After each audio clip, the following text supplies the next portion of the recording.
శాసనసభ్యులందరికీ, సోదరుడు అనిల్ కుమార్ రెడ్డి గారికి, వీరేశం గారికి, మందో సామల్ గారికి, మల్లెడ్డి రంగారెడ్డి గారికి, అదేవిధంగా కొమ్మూరు ప్రతాప్ రెడ్డి గారికి, జిల్లా పార్టీ అధ్యక్షులకు, నాయకులందరికీ, మీ అందరికి కూడా పేరు పేరున హృదయపూర్వక నమస్కారం తెలియజేస్తున్నాను. ఇప్పుడు మొదలైంది ఆట. తెలంగాణలో రాజకీయాలు వేడి ఈ రోజు నుంచి తగ్గుతాయి. మన గౌరవ ముఖ్యమంత్రి రేవంత్ రెడ్డికి గారికి కుడి పక్కన కోమటిరెడ్డి వెంకటరెడ్డి, ఎడమ పక్కన కోమటిరెడ్డి రాజగోపాల్ రెడ్డి. రేవంత్ రెడ్డి గారికి కోమటిరెడ్డి బ్రదర్స్ తోడైతే ఉంటారా వేరే పార్టీ? ఏమన్నా డిపాజిట్లు వస్తాయి ఎవరికైనా? మళ్ళా 20 ఏళ్ళ వరకు మళ్ళా ఎవరు మాట్లాడే అవసరం కూడా లేదు. ఈ పొట్టి జగదీశ్వర్ రెడ్డి మంత్రి మా జిల్లాలో మేము చెప్పినాం, 12కు 12 గెలిపిస్తా అని చెప్పినాం. ఒక చిన్న పొరపాటు చేయడం వల్ల సూర్యాపేట ఒక్క దగ్గర 4000 తోటి జర్రల మిస్ అయిన మన పొట్టుడు. ఏ మంత్రి అయ్యా, ఏమేమో విరవిగుతున్నావు? మా ముఖ్యమంత్రి గారు మీ అవినీతి చర్యల మీద, మీ 10 ఏళ్ల పాపాల మీద మొత్తం ఎంక్వైరీ చేస్తున్నాం. నెంబర్ 1 వికెట్ పడిపోయింది. కవితక్క పోయిందా జైలుకు? వచ్చే సంవత్సరం కవితక్క బతుకమ్మ ఎక్కడ ఆడుతుంది? తిహారు జైల్లో ఆడుతుంది. మీ అందరు చెప్తున్న సోదరులారా, ఒకడే ఒక మాట చెప్తా.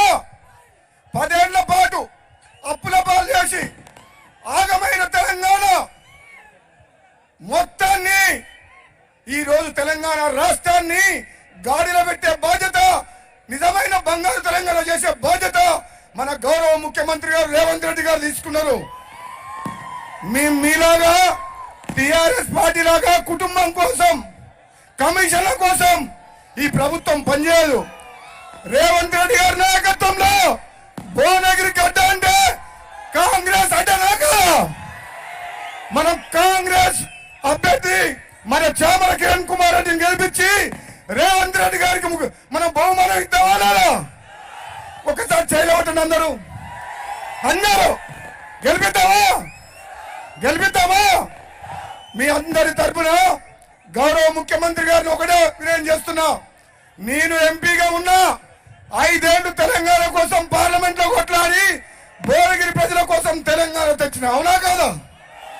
మరి నా అన్న కోమటిరెడ్డి వెంకటరెడ్డి ఈ నియోజకవర్గంలో మీకోసం 5 ఏళ్లు ఎంతో సేవ చేసిన మాట వాస్తవమే కాదా?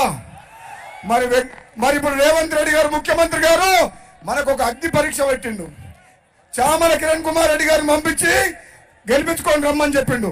గెలిపిద్దామా?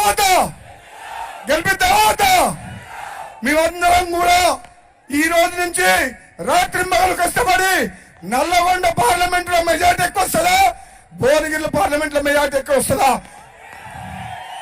మనకు పోటీ బీజేపీ బీఆర్ఎస్ కాదు, మనకు పోటీ నల్లగొండ కాంగ్రెస్ తోటి, అవునా కదా?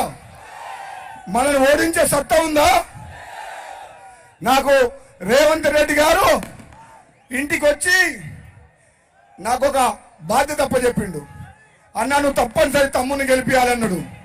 మరి అన్న రేవంత్ రెడ్డి గారు ఇచ్చిన బాధ్యతని మనందరం కష్టపడి గెలిపిద్దామా? మేమందరం గెలిపించి నీకు ఇచ్చే బాధ్యత మాది. కానీ భువనగిరి పార్లమెంటు నియోజకవర్గాన్ని మీ చేతిలో పెడుతున్నాం. ఈ ప్రాంతం వెనుకబడి ఉంది. ఈ ప్రాంతాన్ని అభివృద్ధి చేసే బాధ్యత మన రేవంత్ రెడ్డి గారిది. ఓకేనా? ఒక్కసారి జై కాంగ్రెస్ అనండి. జై కాంగ్రెస్. చెయ్యి గుర్తుకే.